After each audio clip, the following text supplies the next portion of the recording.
Hampir semua. Orang tuanya sekalian berangkat bekerja tidak? Iya. Bekerjanya kira-kira apa? Ada yang dari ada yang kantoran? Ada yang bekerja di kantor? Pabrik? Pertanian? Pertanian ada nggak di sini? Ada yang daerah rumah tempat rumahnya itu dekat sawah? Ada? Masih ada ya di sini? Kalau di sini kan jarang ada sawah. Kalau dari Mutiara, rumahnya Wonogiri banyak sekali sawah. Nah, kira-kira kalau sawah tersebut mengalami gagal panen, kira-kira kalian bisa makan nasi tidak? Tidak. Kenapa sih kok tidak bisa? Padahal yang gagal panen kan petaninya. Atau kalian tahu traktor? Tahu. Traktor itu pakai bahan bakar apa? Solar. Iya. Solar sekarang ada kenaikan tidak? Ada. Gimana kalau petani tersebut ternyata tidak mampu membeli solar? Jadi dia tidak bisa membeli solar, traktornya tidak jalan. Iya. Coba kita lihat video berikut ini. Sejumlah kapal di alur sungai Juwana dan Lembaga PPI lumpuh. Ribuan kapal bertuan hingga tidak bisa melaut yang tingginya harga BBM jenis solar. Kenaikan harga BBM tembus di harga Rp18.000 per liter. Sementara minimal konsumsi BBM kapal sekali melaut untuk kapal dari tarik ke kantong sekitar Rp10 hingga Rp20.000 per liternya. Sedangkan untuk kapal cruiser sekitar Rp50.000 hingga Rp100.000 per liter. Kondisi ini pun dirasa memberatkan nelayan. Situasi ini pun juga Jadi ketika nanti solar naik, faktor dari solar naik, nelayan tidak bisa melaut, mogok melaut, tidak punya uang untuk membeli solar. Akhirnya kita sebagai seseorang yang biasanya mengkonsumsi ikan tidak bisa mengkonsumsi ikan lagi karena nelayannya nggak nangkep. Jadi kalian masih ingat tidak dengan istilah produsen, distributor, konsumen, aslinya?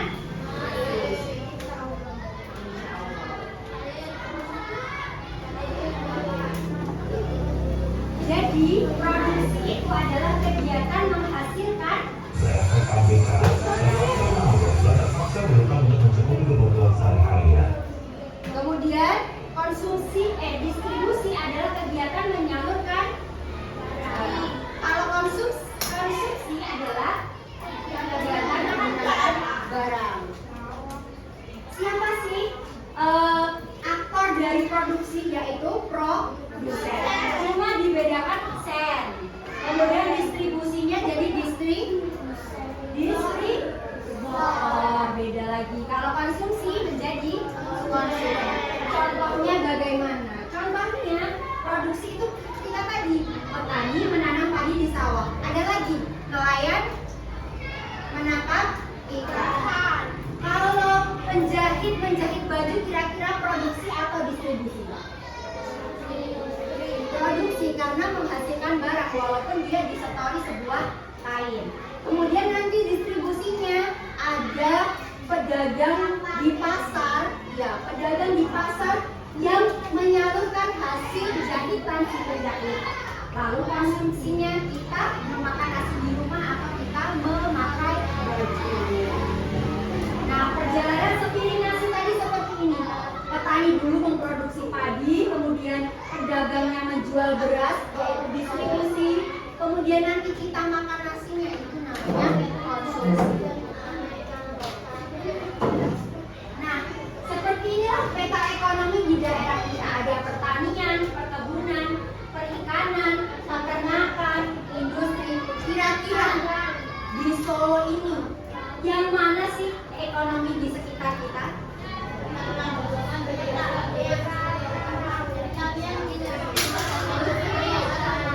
Industri pertanian dan perkebunan.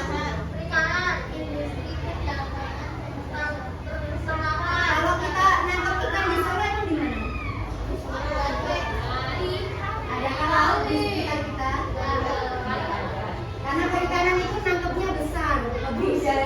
beberapa kuintal. Jadi kalau di Solo kita lebih ke industri perdagangan dan jasa. Banyak yang menjual jasa cukur, jasa apa lagi sih yang menjual jasa? Tidak. Jasa aja boleh. Terus apa lagi? Jasa, kalian tahu jasa mendoakan nggak di CAD? Dia pun menjual jasa mendoakan. Oke. Nah, seperti tadi, ketika solar naik, petani penelayan tidak bisa membeli solar. Jadi penopang ekonomi itu sebenarnya tidak terjadi begitu saja. Ada banyak faktor yang mendasarinya. Misal kondisi geografis. Karena di Solo tadi tidak ada laut, makanya ekonomi kita hanya bergantung pada industri jasa dan lain-lainnya. Tidak ada pantai, tidak bisa jadi nelayan. Misal tidak ada dataran tinggi, kita tidak bisa menanam kopi. Kopi itu hanya bisa tumbuh di dataran tinggi.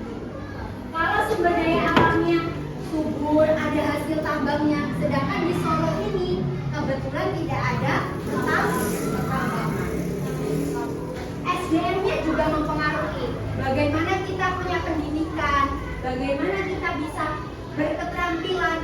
Penjahit itu terampil loh ya, ada yang harus les, ada yang harus mengikuti sebuah kursus seperti itu. Nah, jadi ketika satu sistem terganggu, maka ekonomi bisa saja ambruk. Misal, ada cuaca buruk, panen padinya menjadi gagal. Kemudian, barangnya sedikit yang diproduksi, maka proses distribusinya bisa terganggu. Harga beras menjadi naik dan menjadi langka di pasar. Kemudian akhirnya kita juga terdampak. Akhirnya konsumen kita kesulitan mendapatkan beras. Nah, jadi hari ini silakan berkelompok dulu 5 orang. Sudahkah ada kelompok 5 orang sebelumnya? Kalau sudah, buka aktivitas 1. Aktivitas 2 adalah efek dominonya tadi. Efek domino itu satu jatuh, itu jatuh semua. Faktor penyebabnya apa sih? Misal tadi solarnya mahal, solarnya harganya naik. Dan daripada produsennya tidak bisa membeli solar, akhirnya mogok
Tepuk tangan untuk kelompok nomor 1.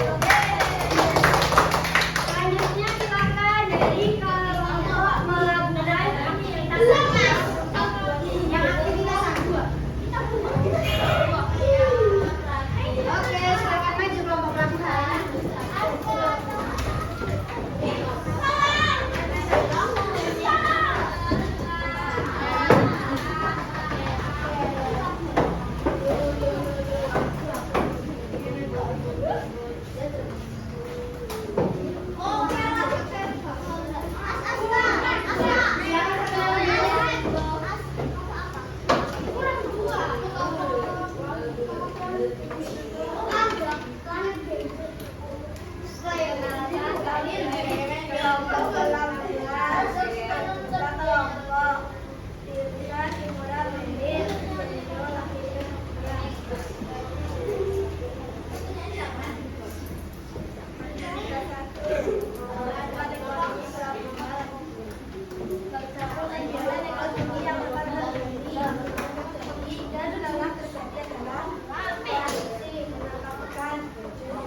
melakukan.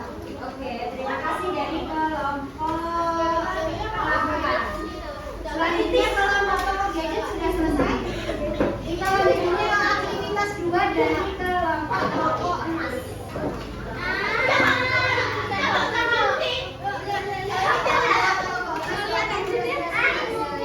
Apa dipajak? Oh iya.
Oke, silakan untuk kelompok selanjutnya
menambang emas, tidak bisa membuat sepatu, maka distributor maupun konsumennya juga akan terganggu.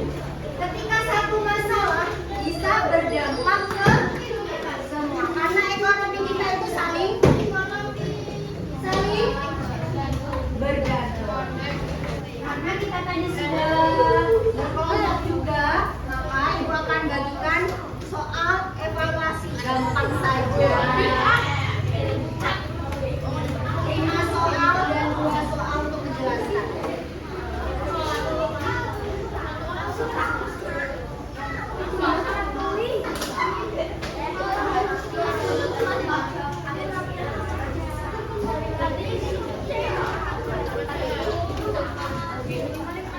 Gampang sekali, nggak usah mikir, bisa.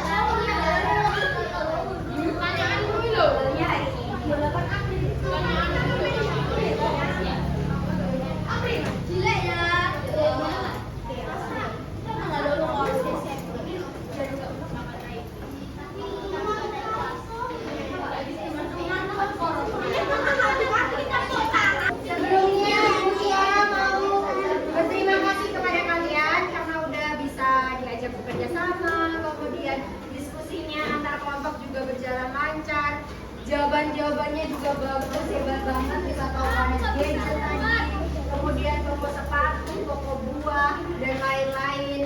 Jadi intinya bahwa ketika kegiatan ekonomi, ketika satu faktor saja, satu sektor saja, produsen, distributor, dan terakhir konsumen. Ketika satu saja mengalami kendala, maka akan berdampak ke yang lain karena semuanya saling berhubungan. Oke, terima kasih atas kerjasamanya.